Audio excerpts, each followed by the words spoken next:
you need to trim your beams to length, see our cutting materials video in this same playlist. This video is specifically for the beam attachment bracket style method. This means that you purchased beam attachment brackets with your order.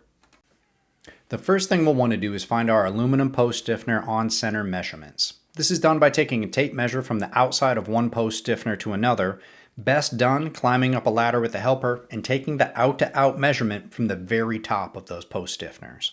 Whatever that measurement is, we want you to subtract 5 inches from it. This is your post stiffener on center measurement. Go ahead and write that number down. In my case, I'll pretend like it was 125 inches out to out from my stiffeners, so the number I would write down would be 120 inches as my post on centers. We then measure and mark the very center of our beam with a dull pencil. We can divide our post on center measurements, which I determined to be 120 inches in my example. We can divide that number in half and make marks on the beam. So I would take 60 inches in each direction from the middle of my beam, and I would know that that's going to be where the center of my post stiffener is going to end up. Now, given the sloped nature of your pergola roof, one beam is going to sit slightly higher than the other, and you're going to want to install the higher of your two beams right here.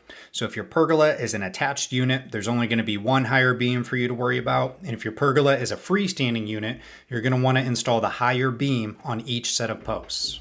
Before installing this higher beam, let's ensure 3 things. The first being that the top of your 2x8 beam profile aligns with the top of your vinyl post sleeve.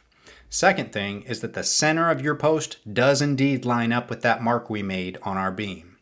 The third thing, lastly, that your internal aluminum sleeve has not shifted back and forth as you climbed up the ladder, and it's still correctly inset about 3/4 of an inch on both ends. If these 3 items are all good to go, it's time for some muscle, and let's get those self-tapping fasteners through each hole. 2 notes here. The first one on the fasteners. These should be clearly labeled, and you can see the post fasteners are a full inch longer than those beam fasteners.